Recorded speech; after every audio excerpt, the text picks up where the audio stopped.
অনেক দিন পর আবার একটু বাসা থেকে বের হলাম ক্লান্তিবোধ দূর করতে। ক্লান্তিবোধের কথা এর জন্যই আসলো, টানা 4 থেকে 5 দিন এত পরিমাণ বৃষ্টি যে বাইরে বের হওয়ার কোনো ওয়েই নেই।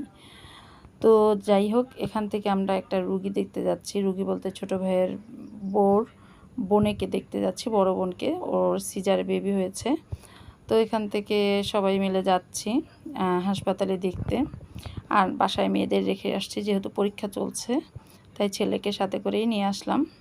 আর যেহেতু কেবিনে চলে এসেছি, রুগী আছে, রুগীর সাথে অনেক আত্মীয় স্বজন আছে, তাই সেভাবে ভিডিও করতে পারিনি। তো সর্বশেষে আমি কেবিনের বেলকনি থেকে, এটা হচ্ছে মানে পোস্তকলার এরিয়ার এলাকা, তো এখান থেকে অনেক সুন্দরভাবেই দেখা যায় সব কিছু। তো আমি এখানে এই কেবিনটা দেখে এতটাই মুগ্ধ যে এত সুন্দরও হাসপাতাল হয়, তাও এত কম প্রাইজের ভিতরে, মানে সিজারের খরচ থেকে, কেবিনের খরচ থেকে শুরু করে, আর মানে পুরো হাসপাতালের ডেকোরেশন এত সুন্দর, এত সুন্দর।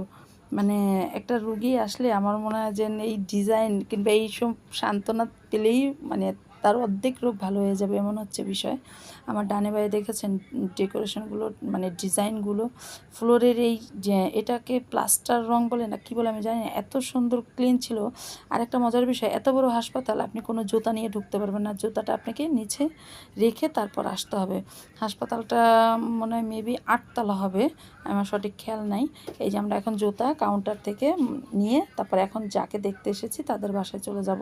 তো আমি এই বাসায় প্রথম যাচ্ছি, সবাই মিলে এখন অটো দেখছি। আর দেখেছেন, এই হচ্ছে সেই হাসপাতালটা। এত বড় হাসপাতাল, কিন্তু এতগুলো জুতো, মানে ছোটো বড়ো যেই হোক জুতা রেখে যেতে হবে।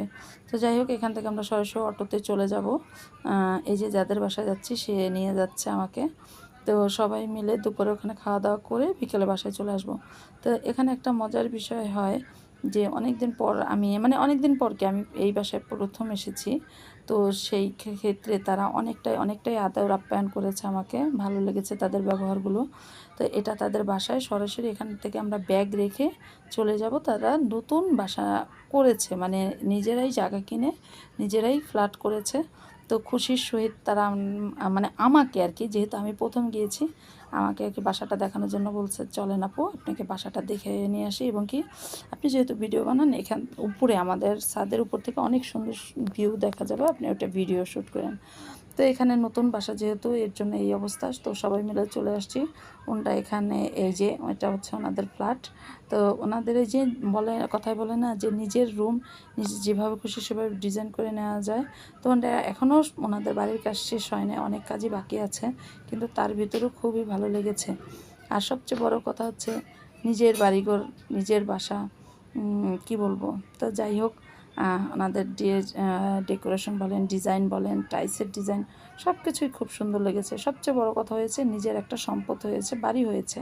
তো এখান থেকে আমি ছাদে চলে যাই। আর এই ব্রিজটা কে চিনেন জানি না, এটাকে বলে পোস্তকলা ব্রিজ, এক কথায় যাকে বলে বুড়িগঙ্গা ব্রিজ আমরা বলি সংক্ষিপ্তভাবে। আর এই সাইডে হচ্ছে সদরঘাট বলে, লঞ্চ থাকে এখানে। আর এই যে বিল্ডিংগুলো দেখছেন, এগুলো হচ্ছে সেনাবাহিনীদের কোয়ার্টার, মানে ক্যান্টনমেন্ট এরিয়া।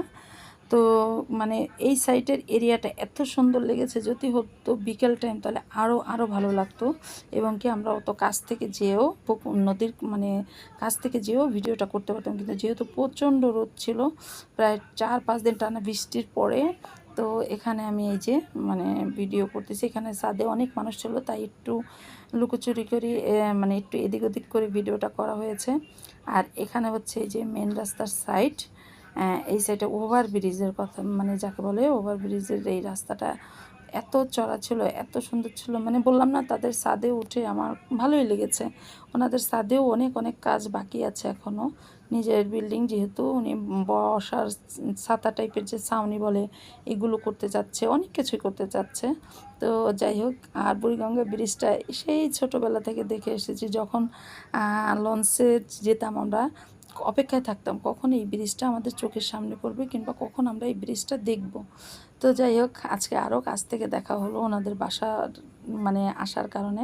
আর ওই যে দূরে দূরে দেখা যায় লঞ্চগুলো, এগুলো হচ্ছে এক এক দেশের এক এক লঞ্চ। তো এখানে বরিশালের লঞ্চগুলোই বেশি থাকে। আর আপনাদের এখান থেকে দেখাই যে ওভারব্রিজ থেকে যে গাড়িগুলো নামছে, এত সুন্দর লাগছে কাছ থেকে, ভালোই লাগছে একদম রাস্তার সাথে সব কিছু।